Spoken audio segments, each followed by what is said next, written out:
The Mystery of BELICENA VILLCA. Fourth Book. The Story of Kurt von Suberman. Chapter 11. The ceremony of the end of classes was realized, along with other schools, in a great festival, with massive parades of the Hitler's youth, which culminated in the Stadium of Berlin. There, the major staff of the Third Reich, led by the Führer, established a direct contact with the youth by means of speeches and proclamations. Dad had come from Egypt especially to assist to the graduation, being invited by Rudolf Hess to concur to a party to be held in the Chancellery. This would be, in my opinion, the expected opportunity to clarify many enigmas. At the 10 p.m., went up the marble stairs of the Chancellery. Dad, stylishly dressed with jacket, and I, with the uniform of the Hitlerjugend, not seemed out of place among the numerous concurrents that already filled the great hall of the Eagle, forming different murmuring huddles of voices and laughs. We crossed the hall, towards the enormous house of carved marble, searching for Rudolf Hess, while over our heads, a spider of colossal dimensions was shedding torrents of light, smoothly cushioned by thousands of pieces of baccarat crystal. I had never seen so many distinguished people gathered. There were all the leaders of the New Germany, the Dr. Goebbels, the Marshal Göring, the rich Führer Himmler, Julius Streicher, and in a separated corner we distinguished a group formed by Rosenberg, Rudolf Hess, and Adolf Hitler. Dad, fearing to interrupt a reserved conversation, indicated me to await, at some distance, while we were drinking a coup of champagne that solicitous waiters had given us. After a while, Rudolf Hess turned to us, and, after a word interchange with the Führer, he came smiling. "How are you, Ronaldo, Kurt?" he said. "Come here, I'll present you the Führer." It was the first time that I saw Adolf Hitler, at close range, in frequent honor, for a foreign student, and, even if I came prepared knowing that the Führer would be in the party, I never thought that we would be presented. "Adolf, the Baron Ronaldo von Suberman," said Rudolf. The Führer saluted Dad, shaking his hand effusively, but without pronouncing a word. "Mein Patekin Kurt von Suberman," continued Rudolf. "Brand new graduated from the Nepaler, pilot and polyglot soldier, future Ostenführer of the Waffen-SS. I couldn't avoid getting blush, for the eulogistic presentation of the Deputy Hess." The Führer stretched his hand, while nailing me a cold gaze in the eyes. I felt that an electric vibration running through my vertebral column, at the time that a kind of stomach emptiness was tickling at the height of the umbilicus. It was a sensation of an instant, but of a terrible effect.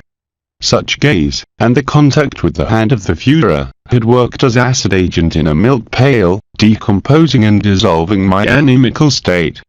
Was an instant, I repeat, just an instant in which I felt examined inside. Once recomposed, I observed with surprise that something unusual on him, an enigmatic smile, was painted in the Führer's countenance. "From Egypt, eh?" said Hitler. "I love Egypt, wonderful land that fascinated Napoleon, and that has produced a priceless comrade as Rudolf." Rosenberg, who to all these had been already presented, was observing the scene with fun expression. "At seeing you, young Kurt," continued Hitler, "I verify that is not casual the thing of Rudolf. Egypt is really a center of spiritual force. The enigma of the Sphinx is still active. You are the proof of it." He took Rudolf and me, by an arm each one, that a superior order guides the destiny of Germany. Two German Egyptian, who have breathed the Gnostic outpour of Alexandria and Cairo, guided by the unknown superiors up here, to put your great spiritual capacity at the service of the National Socialist cause. "At seeing you," continued saying the Führer, "I comprehend the sacred that is the work that we have taken over our shoulders, at founding the Reich of the 1,000 years.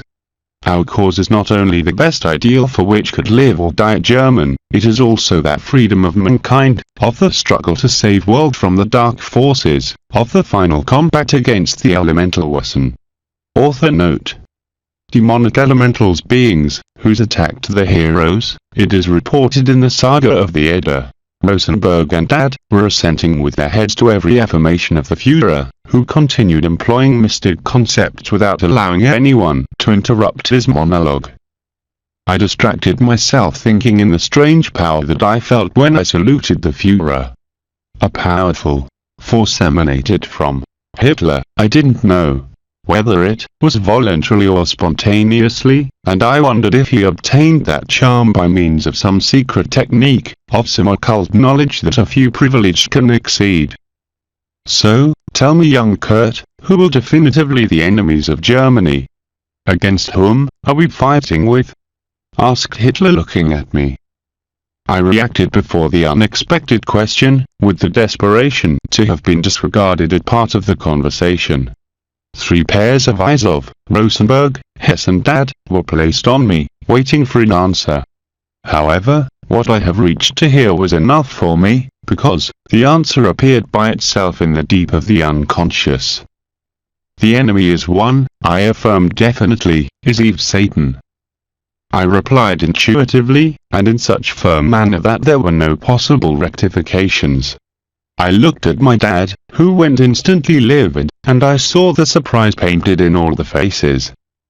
Very good, young Kurt, very good, said Hitler with an expression of intense joy. You have given the best answer.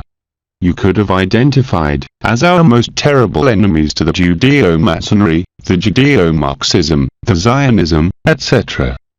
But, these names just represent different aspects of the same reality, different faces of a same and ferocious enemy. Eve Satan, the demiurge of this world. Just an initiate, or an enlightened as you or Rudolph, could give so precise answer. Is it not true, Alfred? Rosenberg smiled, pleased. I congratulate you, young von Saberman, said Alfred Rosenberg, you're a person of clear concepts. Of course, I was completely astonished at what happened. Extempore, in that meeting with such notable people, I discovered that I possessed as an inner ear, a mysterious organ that permitted me to hear the formuled answers specifically. And that these answers were correct. I had never experienced something similar, and I only could attribute this sudden illumination to the presence of the Führer.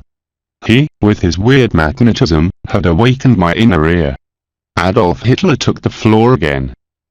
The people who are not involved in the occult philosophy of the National Socialism usually cause mistakes of appreciation at judging our affirmations, believing to see on them a stupid superficiality, when generally it is about synthetic ideas, slogans, extracted from profound systems of thought. For example, before the affirmation of the young Kurt, that the enemy is Jehovah Satan, which is a synthetic idea of deep philosophical content, many ignorant minds would feel tempted to suppose that such concept starts from a gross anti-Semitism. Would allege elemental arguments like these. Jehovah is the God of Israel, a God of race, one amongst hundreds of ethnic gods, is then exaggerated to take him by the unique God or demiurge. Objection, this one is anti-Semitic. Or this other, Jehovah is the God of Israel but, due to his monotheistic character, is the only God.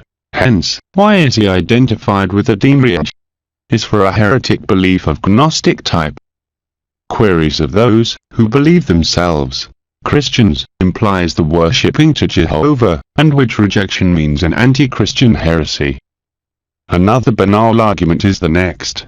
If we have to reject the demiurge, considering his material creation as essentially bad, why identify him with a Jewish Jehovah, existing hundreds of alternative denominations in the ethnological mythology, and in the religious pantheons of all the countries of the earth? Queries who usually suffer those who ignore completely what means Israel in the history of Occident, and which is the secret of the racial Jewish dynamic. Objections as the precedents would oppose our critics at hearing talking about Jehovah as the enemy, against whom we fight, and, of course, would surprise them the word Satan, attached to Jehovah, matter that, undoubtedly, would produce them ironic conclusions. Well, such arguments lie in a common circumstance. the ignorance in those who formulate them. Of course, that we know that the Demiurge received other names along history. But, if we choose, within them is Jehovah, because is the last name with which he has called himself. And with such name his chosen people, Israel, still designate him, which is nothing else than a psychic splitting of the same Jehovah Satan. These words of the Führer surprised me vividly for their metaphysical implications. The Jews don't constitute a race like the other, composed by individuals. It was a disturbing theory that I'd just heard. Are you surprised, young Kurt? Asked the Führer, who warned immediately my bewilderment. But, he didn't give my time to respond, and continued his explanation. Because, you have not heard anything yet. Israel is a cracker of the earth, that's to say, is a psychic collective manifestation of the Demiurge Jehovah, and for this reason we affirm that the Jew doesn't exist as individual. That they are not men, like the rest, who integrates the human race.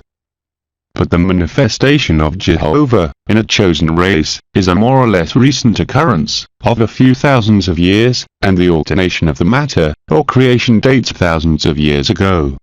For this reason, the newness, that represents the name, Jehovah, compared with other names of the Demiurge, that older and more culturally important populaces in history employed, and for the geological antiquity of the universe, is that it seems excessive, to designate with the name Jehovah, a cosmic god. But it is just about an appearance. Here, it must be imagined a primordial Demiurge, to whom we can comfortably denominate the One, just as the Stoics did. He is, who ordinates the chaos and diffuses pantheistically, around the whole universe. He is also the Hindu, Brahma, or the Arab Allah, etc. Taken these denominations on their exoteric religious acceptation. But the cosmic plan, in some manner, has to be called the idea of the material universe, sits on the reverie of the Demiurge, a state of stillness which, however, impulses the cosmos, as the immobile motor god of Aristotle, in the great day of manifestation, which is called as well, Great Manvantara. But, to make it work, without necessity of the intervention of the One, who sleeps, while all live in him, it is necessary to dispose of an automatic system of correction. This is the role that comply the named cosmic hierarchies, myriads of conscious entities, emanated from the One, to maintain the impulse given to the universe, and carry out his plan. The first step of the emanation, are the monads, superior archetypes that base the whole cosmic structure, also the matrices of the One's plan. These conscious entities, angels, devas, solar legas, galactic legas, planetary souls, etc., are not individual beings, but a part of the own One and possess, thereby, mere appearance of existence, due to the grades of freedom with which they are gifted during the Manvantara. For the existence of something, individually, an entity, for example, it is necessary to suppose, or superimpose, the act of existence to its real being, what also suppose the subsistence of the entity, that avoids the communication of its substantial essence with other entities, or its metaphysical participation with other beings. It means, it puts formal term to the entity, or gives its natural form. The source to achieve such illusion of existence, is the extreme mechanicity of the material reality, founded in the evolution laws, as the ones referred to continuous phenomenons as to discrete ones, which maintain the progressive movement of the matter, and the energy in the exact achievement of the One's plan. Such evolution laws, are preserved by the conscious entities, capable to create a solar system following the plan of the One, but that, in reality are temporal divisions of the One. The same can be said about the galactic legas, or planetary souls, and even the simple angels, or devas. None of them exist as such, even though they evolve, attached to universal laws. The important here, is to comprehend that this grandiose spectacle that we are recreating is pure illusion, a metaphysical conception of colossal characteristics cited by the One, for his intimate contemplation. Because the truth is that, the existent finally disappear, when the great pralaya, the night of Brahma, in which all gets confused in him again, after the monstrous phagocytosis. But we said that the universe is reigned by evolution laws. Such laws, that determine the material universe, according to a real celestial architecture, as the satanic Masons say cause the existence in the different levels of the space, or heavens in which the reality is constituted. Just as there are many heavens, 5, 7, 9, there are realms of the nature, 3, 5, 7, etc. These delusive aspects form the plan of the One, and the demons, in charge to carry out such plan, conform a precise hierarchic order, based in the famous law of evolution, that reigns the heavens, all the heavens, from the atomic, chemical, or biological to the cosmics, in which evolves every molecule following the archetypes of each heaven. Is the famous law of cause and effect, that teaches the Synecdoche, and that the big religions of the India call karma and dharma, but that is convenient to synthesize as law of evolution. This law guides the path back and forth to the monad, which takes many bodies in the different heavens, on which they descend to evolve. Such path is usually represented as the serpent that bites its own tail, or Ouroboros. Of course, that it never is reached the famous monadic individuation, because that would be an authentic mutilation of the substance of the One, and before such thing ensue, the whole universe already phagocytosed in his holy maw. Here, strangely, smiled the Führer, while was looking at me intensely. I was hesitating internally before mixed feelings.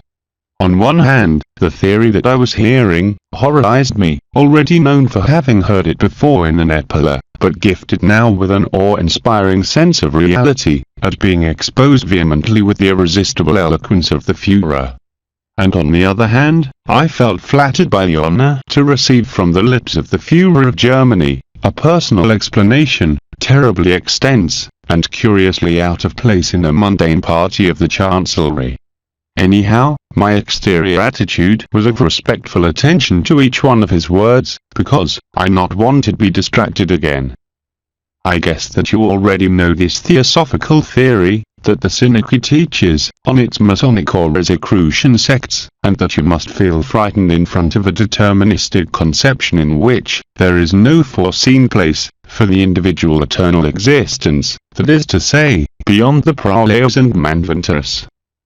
And precisely that consternation, that scream of rebellion that you must perceive, sprouting from your pure blood, constitute an exception to all the rules of the determinist mechanic of the One, because it speaks about another reality, alien to his material universe.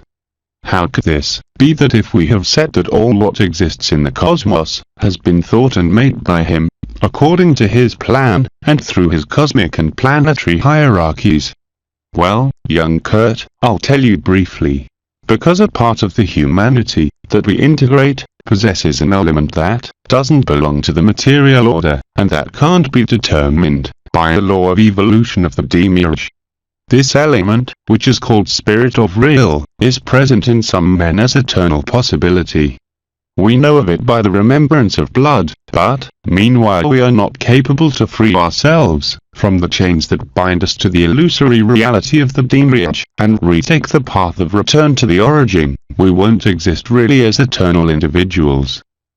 You'll ask me, how is possible that in a closed order as the one that I have described, spiritual elements can coexist strange to it, and why, if they can be determined by the laws of matter and energy, remain subjected to the universe of the One? This is a great mystery. But, you can consider as hypothesis that, for a reason that we ignore, but that we can suppose to be an order of a being infinitely superior to the demiurge, or an incomprehensible negligence, or a colossal deceit, once entered to the material universe, a myriad of beings, who belong to a spiritual race that we call Hyperborea.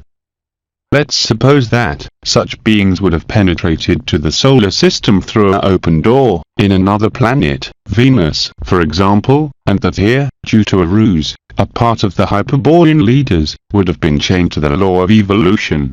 This incarceration, we have said it, can't be real. Nevertheless, the traitor leaders achieve to confuse the eternal spirits, anchoring them to the matter. Why they do it? Another mystery.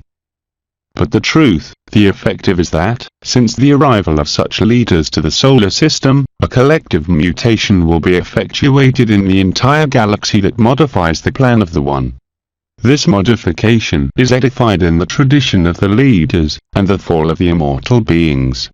To make that you see it clear, young Kurt, I'll tell you that, in the Earth, existed a primitive human being, who evolved following the laws of the planetary chains, and the realms of the nature. This evolution was very slow and chased the final adaptation of a racial archetype, absolutely animal, gifted with the rational mind, logically structured by the cerebral functions, and possessor of a soul, conformed by the energy at the other subtler material planes. This man is the one that they found, still in a primitive stage of development, the traitor leaders when they arrived to the Earth millions of years ago. Then, by means of an ingenious system called Shambhala, that you will have opportunity to study in our order, decided to mutate the human race, incarcerating the eternal spirits to the illusory and material human beings of the Earth. Since that moment, exists three classes of men. The primitive animal men, Opes, the semi-divine, or Virius, to whom a spirit was attached, and the divine Hyperborean, or Siddhas, who are all those who achieve to return to the origin, and escape from the great deceit. A part of the leaders are called Hyperborean Siddhas as well, those who didn't betray and that, led by Christus Lucifer, try to save the Virius, through the Hyperborean redemption of the pure blood, that consists in to awake the primal remembrance of the own lost divinity. These are the Lords of Agartha, but we are getting a little apart from our main theme, that treated about Jehovah Satan, the enemy against whom we fight, to gain the right to come back to the lost origin. Then, this issue will become clear to you, young Kurt, but, if you remember that, the One delegated in some conscious entities, the execution of his plan, we can add now that, the solar system has been constructed by one of such consciousness, which we call solar Lecus, aided by devas of minor hierarchy, who occupy determined positions in the mechanism of the system. In the Earth, a planetary entity infused life to the planet and impulsed the evolution of the nature kingdoms, according to the solar plan, inserted in the cosmic plan of the One. It is clear that they are emanations of the One hierarchically interlaced. The One, after galactic Lecus, after solar Lecus, after planetary angel, after a collective soul, etc. Who is God here? According to level of consciousness, and the cultural and religious guidelines of men, can be any of such conscious entities, but it is always about the One. If it is said that God is the Son, or is conceived a creator God of the entire universe, it has been talking about the One. Just if it is believed that God is the nature, or the Milky Way, or the Earth. The different gnosiologic cosmologies that men present in their different stages of the evolution, to conceive the world, not invalidate the fact that it is always alluded directly, or indirectly to the One, when it is talked about God. But let's return to the Earth. When the traitor gods arrived to the Earth, they settled down in a center that they call Shambhala, or Dajung, and they found what they have named Great White Fraternity, or occult hierarchy of the Earth. It is not a place physically reachable over the terrestrial surface, something that you shall learn later, but it is situated in a topological crease of the space. But what interests here is to understand that the chief of the traitor gods, he calls himself king of the world, passing to occupy the place of one of the 12 Kumaras of the solar system. What is a Kumara? A planetary angel, one of those conscious entities, chained by the One, that conform the idea of a planet. Here is where there must be located the key of the name Jehovah, and his chosen people. Because the planetary spirit was called Kumarasanat, which after the constitution of Shambhala, and the advent of the king of the world, decides to act as regent of the One in the execution of his plan, now modified. For that, it incarnates in the name of the One, in a chosen race, to reign over the enslaved Hebrew spirits. That is the Hebrew race. It means that, we have on one side, the occult hierarchy of Shambhala, with its demons, the traitor leaders, and their chief, the king of the world, who carry out, now the evolution, of the planet, and who guide the races by means of a sinister organization called Synarchy. And on the other side, we have the Hebrew race, which is just the modification of Sanat Kumara, in the earth to occupy the highest level of the Synarchy, in the name of the One. The same Hebrews, in their Kabbalah study that, Israel, is one of the 10 Zephirot, the Zephirah, that's to say, one of the emanations of the One. Finally, Jehovah, is the Kabbalistic name, that the Demiurge, the One, that Sanat Kumara represents in the earth, and that, as I said at the beginning of this pleasant conversation, the last historic name that we know of him. For that reason, we, the ancient Hyperborean beings, that still remain chained in hell, must have very present that, the enemy is Jehovah Satan, the Demiurge of this world, as the young Kurd said well.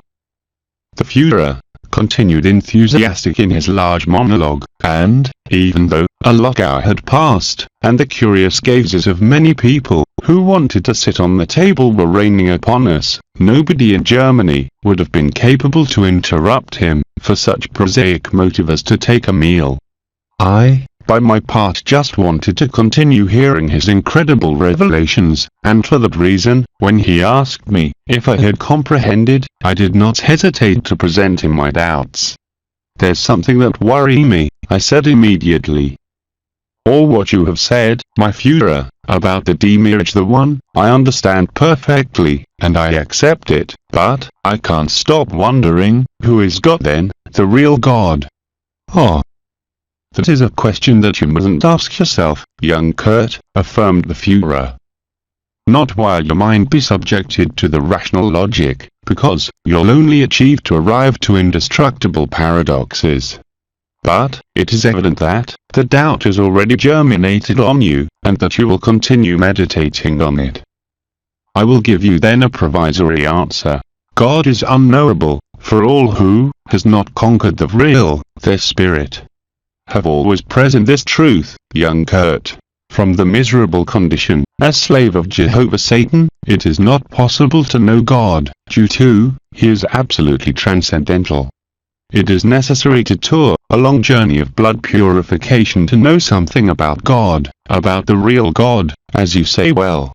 The majority of the great religions, at talking of God, refer to the Demiurge the One. This occurs because the races that dwell the world in nowadays have been worked by the demons of Shambhala, implanting synarchic ideas in their genetic memory of their members, to be able to design them towards the great collective architect, which is called Menu. Thus, perceiving the reality behind a veil of deceit, it is reached to those conceptions of pantheistic God, monotheistic, or Trinitarian, which are just appearances of the One, the Demiurge architect of the matter. Notice what occurs with the concept of God, that the different populations members of the ancient family of Indo-German languages have. Almost all the names come from the same words, and it is sure that these designate in a remote past to a God, creator of all the existent, that is to say, the Demiurge, the One. In Sanskrit, we have the words Dhyans Pitta, which in the Dash is utilized to name the Father who is heavens. Dhyans is the root which in Greek produces Zeus and Theo, with a similar sense to the Sanskrit, and that passes to be Jupiter in Latin, Deus Pater, or Jevis. The ancient Germans referred likewise to in, Tia, or to Ars as the creator god of the existence, words which also come from the Sanskrit Dhyans Pitta. Same etymology possess the words that designate God in the families of Trarian and Semitic languages. In this last family, of important relation with the Hebrew, we find he, as the ancient denomination of the Demiurge and his planetary representative, the Strong. In Babylon, Phoenicia, and Palestine, was worshipped to El, Enlil, names that Arabs transformed into Ilah, or Allah, etc. must not be strange for you, young Kurt, this etymological unity, because the alarming is the unity of the concept, which is discovered behind the mentioned words, due to, in all the religions and philosophies, it has always reached to 2 or 3 ideas of God, apparently indestructible, but that in reality refer to different aspects of the demiurge. Such the preference for a pantheistic and immanent God, the one, or transcendental, but creator of the earth and the heavens, Jehovah, Satan, Jupiter, Zeus, Brahma, etc. The Führer was looking at me, now with bright eyes, and I divined that his next words would have a really important content. Existed a war, young Kurt. A frightful was, from which the Mahabharata, perhaps, keeps a distorted remembrance. Such war involved many heavens on its theatre of operations and produced as its most external expression what have been called the submersion of the Atlantis. But no one knows deeply to what refers when is talked of the Atlantis, because it doesn't treat just about a sunken continent. Such war now has more than 1 million years in the physical plane, during which many have been the physical Atlantis, continentals, that have been sunken, and now, in our 20th century, we can say that a new Atlantis is just to be submersed again. But let's leave this mystery for now, due to, you'll have to come back on the same during your studies. To conclude this conversation, I will tell you the last thing, young Kurt. Know you that, in the essential war, in which is fought for the liberation of the captive spirits, for the collective mutation of the race, against the Synarchy, and against Jehovah Satan, the Third Reich has compromised all its spiritual potential, biologic and material. With these terrible words, the Führer seemed to have concluded his explanation. I looked around me, and I warned that Dad, Rosenberg and Rudolf Hess were still beside me. An elegant waiter indicated to the Führer that whenever he disposes we could pass to the inner courtyard to take a cold meal. Was the 11 o'clock at night. The Führer and Rosenberg bade us farewell, and went to join Göring and Dr. Goethals at the head of the table. Rudolf Hess invited my dad and me to locate us for the dinner, but I had not stayed well after the conversation with the Führer and, risking to be offensive, I decided to speak honestly with both of them.